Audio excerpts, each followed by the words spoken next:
What's up guys, welcome back. Today we're continuing the best ultimate series, with the top 5 best assassin ultimates in Smite, so let's get into it. First up at number 5, we got a really versatile ultimate, Naja's Windfire Wheels. It can be used for a wide range of stuff, like set up for other abilities and as an escape, or to buy you some time while you're in the air. Wait a minute.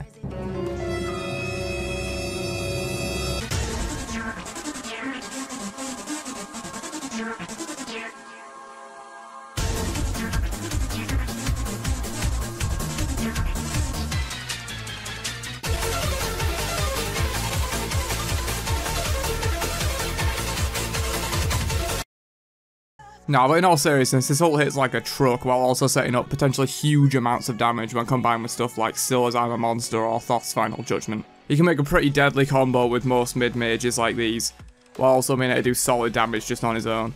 The only caveat with this ability really is that it's only a single target and it's also not guaranteed to land, since it's fairly easy to miss without setup from the stash and can also be cleansed really easily with beads. Other than that though, it's a really solid ultimate and deserving number 5 spot.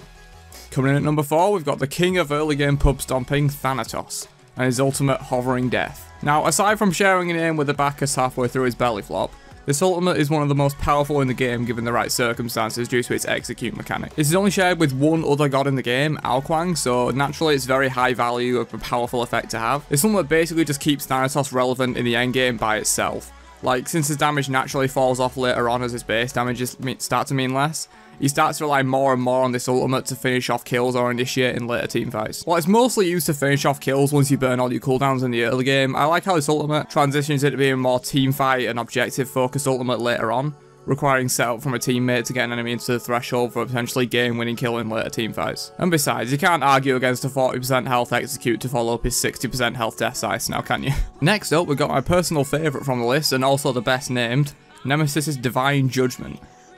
Who doesn't want an ultimate that can turn your frontline tank into a jungle practice Odin bot for 5 seconds?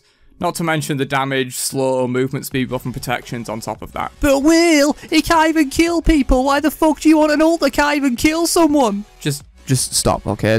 Just stop. Look at all this stuff this does and tell me that's not OP. I'll give you a minute, I can wait. Do it! Oh, and did I also mention this is on a 70-second cooldown too, because balance. The only reason I haven't ended my own life yet is because this can only hit a single target, but we've still got 2 more entries for that. Taking the number 2 spot, we've got the Anvil of Dawn. This ability is very aptly named as you basically just feel like you have an anvil dropped on your head when you get hit by this. This ultimate really defines Thor and his entire playstyle. Like being able to ult from Gold Fury and cover the entirety of dual lane for a gank is really insane.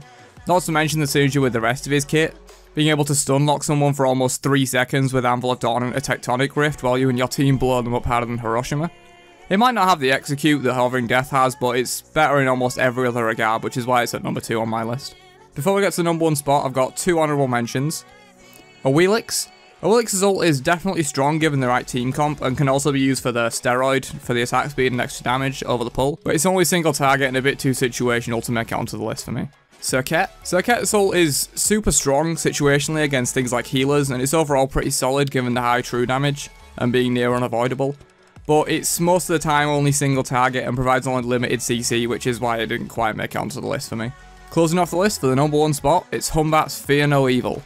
This is yet another ultimate that defines the character. If you're picking Humbats, then 99% of the time you're probably picking him for his ultimate. Just build 40% CDR and blink and you're good to go. You can just win teamfights on your own. You may as well just press forward and start dancing, because they're just going to die anyway due to the ridiculous amount of CC that this ability provides. It's arguably the best teamfight ability in the game due to its huge area of effect and really long CC duration. If someone gets caught in this without their beads up, they're basically just dead. This is probably one of the only assassin ultimates that can just win a fight on its own with correct follow-up. Like, things like Thor, Daji, Mercury, Ratatoska, ults like that can hit multiple people and do a ton of work, but Fear No Evil is one of the biggest AoEs in the game, and it's really easy to hit 2 or 3 people if they're grouped up in a team fight and just snowball off of those early kills and just win the game. The only area that this ability lacks in really is damage, and maybe its range, since you got to be up pretty close to throw this out, and the damage is basically irrelevant. But the huge CC that it provides in a massive area makes up for that in spades and gives it my number 1 spot for the best assassin ultimate in the game. Thanks for watching, let me know which ult you think is the best in the comments. Leave a like if you enjoyed, and if you want more of this type of video, then be sure to subscribe to make sure you never miss a new upload. That's about it. Peace out, nerds.